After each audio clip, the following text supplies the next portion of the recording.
يا مروه. السلام عليكم. وعليكم السلام. دكتور مبروك. ايوه. طيب من فضل حضرتك انا عندي مشكله صغيره. قولي يا اختي. صغيره بالنسبه لي، هي كبيره. قولي يا حبيبتي. انا متجوزه من سنتين. طيب والعيال جم العيال جم. ايوه انا هقول اهو. انا يبقى حاسبي وانت بتتكلمي.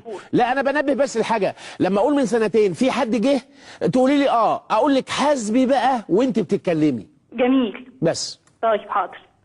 خلاص انا عندي طفل عندها 5 شهور. حصل مشكله من شهر مع جوزي. احنا وضعنا كالاتي، احنا عايشين في بيت عيله، يعني احنا شقه جوه فيلا. ايوه. في بيت عيلته هو مع مامته وباباه واخواته ومراتاتهم وهكذا. عندي مشكله مع مامته ان هي بتسم بدني، يعني ايه؟ وانا طالعه وانا نازله تقعد ترمي عليا كلام. في حاجات كتيره هي ما عندهاش حق فيها، وفي حاجات هي عندها حق فيها، عشان ايه نبقى صريحين كده من الاول. ايوه. خلاص.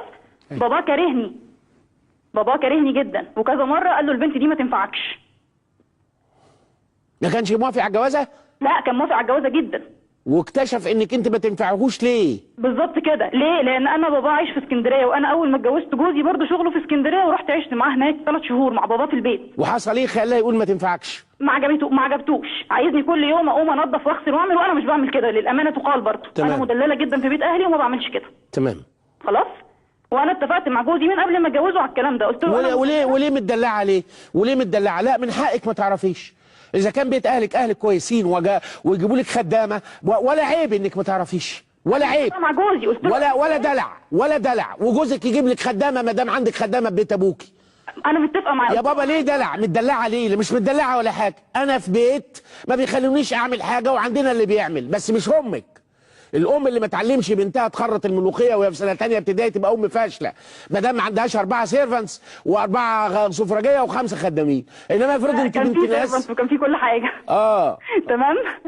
خلاص. فانا انا شايفه نفسي متدلعه، ما فيش مشكله، انا بعترف بكل حاجه. تاني برضه متدلعه؟ اللي عليا تاني متدلعه برضه يا مروه؟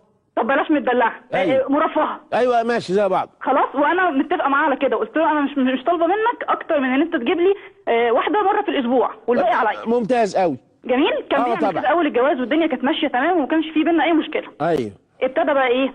بيشرب حشيش. ده الواد الزوج ابو البنت.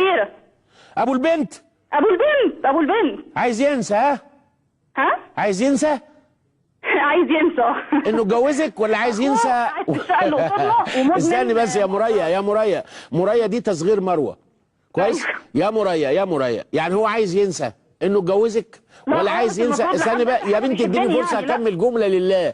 هو عايز ينسى انه اتجوزك وابوه اقنعه وعمل له مسح ذري لمخه، ولا عايز ينسى قساوه اهله عليكي؟ لا عايز ينسى وضعه المادي. ليه بقى؟ سيبني اكمل لك وضعه المادي. حاضر. هو بياخد مرتب كويس جدا، بيخلصه اول اسبوع في الشهر. طب ما هو مرفه اخر اهو. لا طب ماشي، هو مرفه الاخر بس بيخلص مرتبه ومش بيعيشنا. كنت بنام جعانه والله. يا نهار اسود. والله الجوع. وممكن اوريك المسجات على الواتساب وانا بقول له حرام عليك سايبني نايمه جعانه. لا اله الا الله. وما اعرفش اروح الدكتور، وبنتي ما صرفش عليها ولا اجيب لها لبس ولا يوديها الدكتور. شوف الجوازات الحلوه. انت شفت الجوازات الحلوه؟ تنصحي حد بقى، تنصحي حد انه يتجوز؟ تنصحي بنوته انها تتجوز بالطريقه دي؟ لا طبعا. انت استعجلتي في الاختيار؟ جايز الله اعلم، بس هو يعني مش عارفه ممثل خطير ولا هو كان كويس وبقى وحش، انا مش عارفه.